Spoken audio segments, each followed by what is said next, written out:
जय हिंद दोस्तों। चलिए दोस्तों बात करते हैं इस एक और क्वेश्चन के बारे में। इस क्वेश्चन में एग्जामिनर ने कहा है, in what time will rupees 64,000 amount to rupees 68,921 at 5% per annum interest being compounded half yearly. यानी एग्जामिनर ने क्या कहा कि 64 जो हज़ार रुपये हैं, और 64 जो हज़ार रुपये हैं वो 68,921 रुपये हो जाते हैं एट 5% पर एनम पे हो जाते हैं।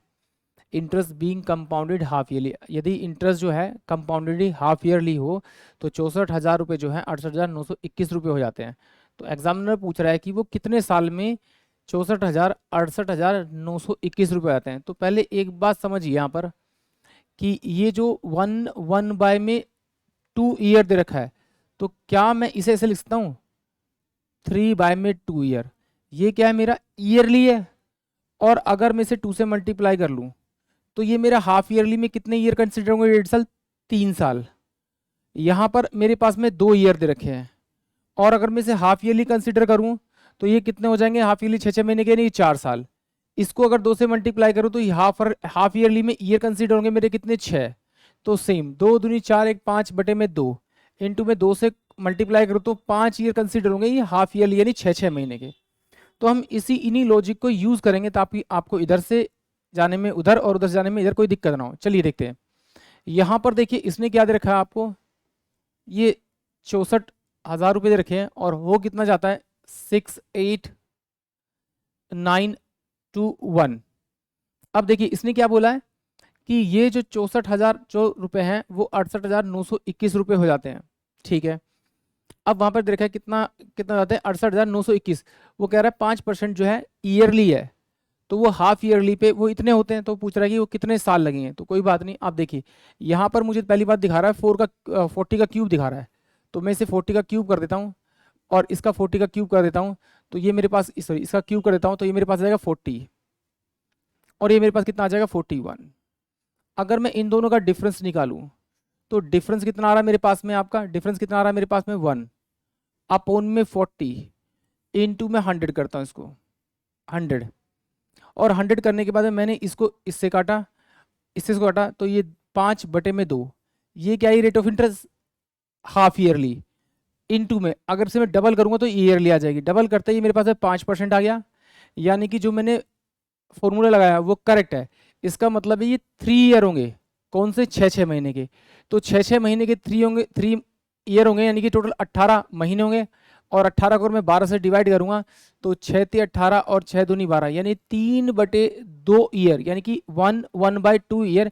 यानी कि ऑप्शन जो ए होगा वो इस क्वेश्चन के लिए करेक्ट होगा। एक बार फिर समझना, 64,000 रुपये थे, 68,921 रुपये हो गए। रेट ऑफ इंटरेस्ट ईयरली रखी 5%, हाफ ईयरली कितनी हो जाती है इसकी? 5/2 हो जाएगी। बट देखिए मुझे उसने उसने मुझसे पूछा ईयरली, तो ईयरली पूछा तो मैंने क्या किया, इसका क्यूब निकाला तो मेरे पास 40 आ गया। इसका क्यूब रूट निकाला तो मेरे पास कितना है? 41 आ गया। तो मैंने देखा ये 41 आ रहा है और ये 40 आ रहा है। इसका मतलब है कि ये जो 3 है, ये 3 ईयर हाफ ईयरली 6 6 महीने के। अगर 6 6 महीने के तो 6 × 18 लिखता हूँ, 18 महीने टोटल। 18/12 करोगे तो 3/2 आपका करेक्ट आंसर आ जाएगा, यानी कि ओरली भी आ जाएगा। बट अगर इसे आप चेक करना चाहते हैं कि जो मैंने किया वो ठीक है नहीं है, तो इन दो, इस 40 का और 41 का डिफरेंस निकालिए तो 1/40 आएगा। इंटू में 100 करेंगे, इंटू में 100 करेंगे तो ये half yearly rate of interest आएगी। इसको ईयरली बनाने के लिए आप 2 से मल्टीप्लाई कर दीजिए तो आपका क्या आ जाएगा? 5% आ जाएगा, क्योंकि फॉर्मूले में आप क्या करते हैं? 2 से डिवाइड करते हैं। तो यहाँ मल्टीप्लाई कर दीजिए तो आपका 5% आ जाएगा, यानी कि जो इसका आंसर होगा वो ऑप्शन ए होगा। चलिए फिर भी इसको एक बार देख लेते हैं कि फॉर्मूले से हो सकता है किसी बच्चे को ना समझ में आए, बट ना समझ में आए तो प्लीज़ एक बार दो बार इसको रिमाइंड करके देख लेना, आपको पता लग जाएगा, आपका काफ़ी टाइम सेव होगा। चलिए देखते हैं। यहाँ पर देखिए उसने कहा है कि प्रिंसिपल इजकल टू में 1 प्लस का r/में 100 की पावर में n इजकल टू में अमाउंट होता है। तो प्रिंसिपल अमाउंट तो मुझे दे रखा है इसने 64,000 दे रखा है आपका। 1 प्लस का r कितना दे रखा है? 5/में 200 हो जाएगा मेरे पास में। की पावर n मुझे नहीं पता, n मैंने यहाँ मान लिया n इजकल टू में ये कितना हो जाएगा मेरे पास में आपका? ये ईयरली है तो इसे 2 से मल्टीप्लाई करेंगे, किस लिए? हाफ ईयरली बनाने के लिए। ईयरली तो मैं हाफ ईयरली, तो ये कितना हो जाएगा आपका? ये 68,921 हो जाएगा। इसको मैं इधर भेज देता हूँ तो ये 1 प्लस का 5/में 200 की पावर में 2n इजकल टू में ये 68921 अपोन में ये कितना का 64000।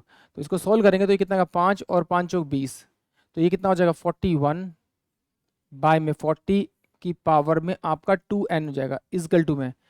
इसको जब सॉल्व करेंगे तो ये 41 अपोन में 40 आएगा और इसका क्या हो जाएगा आपका क्यूब आ जाएगा। देखो बेस सेम है तो कट जाएगा, तो 2n इजकल टू 3 हो जाएगा, तो n इजकल टू कितना हो जाएगा 3 बाय में 2 ईयर हो जाएगा। यानी कि ऑप्शन जो ए होगा वो इस क्वेश्चन के लिए करेक्ट होगा। आई होप आप सभी को क्वेश्चन समझ में आया होगा। जय हिंद, जय भारत।